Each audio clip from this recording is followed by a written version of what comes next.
So here we are, the 2025 NBA Finals, with the matchup that everybody expected coming into the season. The Indiana Pacers versus the OKC Thunder. The Thunder being a team that a lot of people expected to be here at the start of the season, but the Indiana Pacers being here is definitely a surprise. As coming into the year, the three main teams that a lot of people were expecting to be the main contenders were the OKC Thunder, the Boston Celtics, and the Cleveland Cavaliers. But even though the Pacers have somewhat overachieved this playoffs, this is by no means a fluke run at all. And while I do think that OKC will ultimately win this series, the Pacers are not going to be pushovers, and there actually can be a lot of different things to look at as we prepare for this matchup. So let's go into it. Starting off is the Thunder's main strength and what has been their main calling card all season, which has been their defense. Not only did the Thunder have the best defense in the league this season, they were historically great, being just over 7 points better than league average. And I feel like this is going to be the main hurdle that's going to be an issue for this Pacers team. A big factor that has led to the Pacers' success has been the creation and the overall ability of Tyrese Halliburton, especially in pick and roll. The Pacers would go at the favorable matchup, and then they would force the defense to make a decision. In the Eastern Conference Finals, it has been mainly Mitchell Robinson, Karl Anthony Towns, and Jalen Brunson that Tyrese has mainly been trying to get switches on, but with this OKC Thunder team, there really is no favorable matchup for him to be going at. Almost everybody that is going to be on the floor for the Thunder is able to play switch defense. Add this to the fact that someone like Alex Caruso is going to be impossible to screen anyway. I'm curious to see how much pick and roll the Pacers are actually going to run. That being said, I do feel like if the Thunder are playing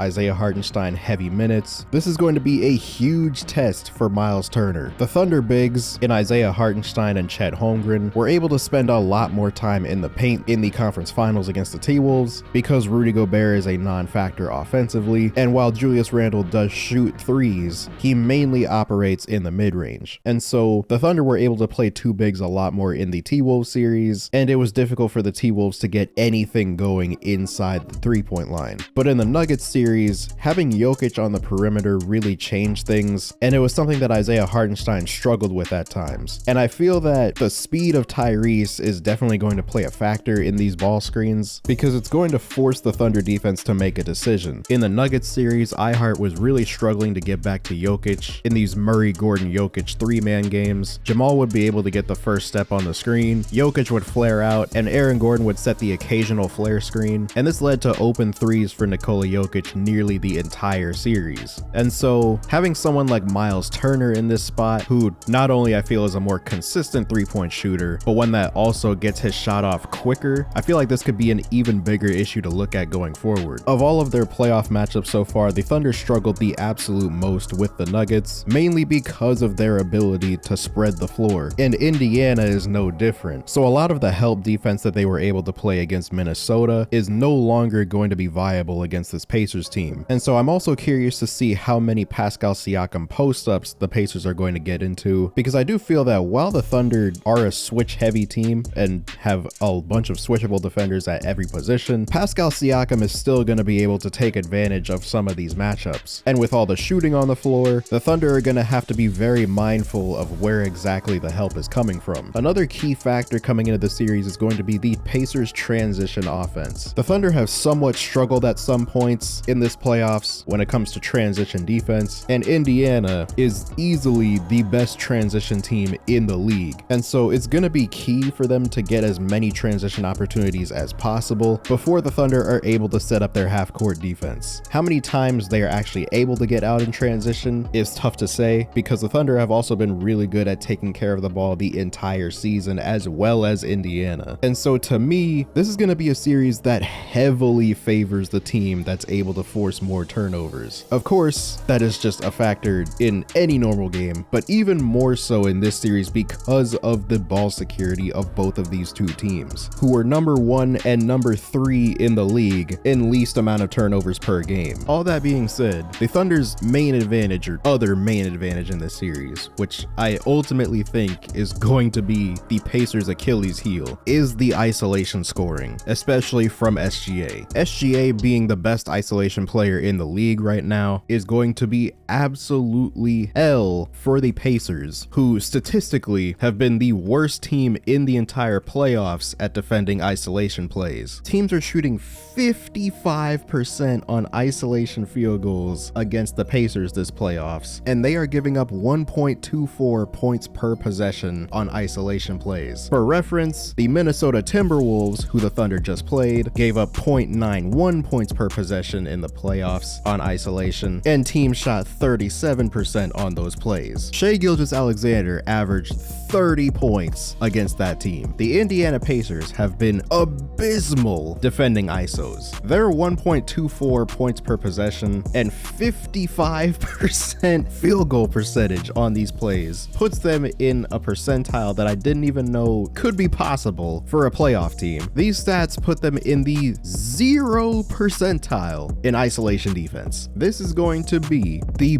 biggest issue for the Pacers in this series. And earlier we talked about how there's really no favorable matchup for Tyrese to go at on the Thunder. This is not going to be the case with SGA. This is likely going to leave guys like Tyrese, TJ McConnell, and even Andrew Nembhard to an extent in a difficult spot. While TJ and Nembhard tend to be very physical defenders, I don't trust them to consistently get a good contest on a lot of these mid-ranges that SGA is going to be shooting. The Indiana Pacers, I don't think really have any answers to slow down SGA consistently. It's going to be another series of the team playing the numbers on the Thunder shooters, which has given OKC problems at times this playoffs. Guys like Lou Dort and J-Dub, while they have had their moments this playoffs, they've also been fairly inconsistent at times, especially Lou Dort. And so I feel like that's one of the main things to keep in mind with OKC is the isolation plays that SGA and J-Dub are going to be getting, and also the kickouts that they are going to be getting as a result of these. Last but certainly not least, which is a factor that is going to greatly affect Indiana, is going to be the level of physicality that OKC is going to be allowed to play with and how exactly that relates to Tyrese Halliburton. Throughout the Knicks series, and more specifically in Game 5, a big adjustment that the Knicks tried to make was getting the ball out of Hallie's hands as much as possible and playing physical off-ball defense on him whenever he didn't have the ball to prevent him from getting it back. We saw some of this, I believe, in the third quarter, where Mikal here is literally just grabbing Tyrese off ball to prevent any potential pass. And the OKC Thunder are known for playing teams very physical, especially Lou Dort. And so I feel like this is going to be something that we see a lot of in the finals. Now, how far they actually let the Thunder go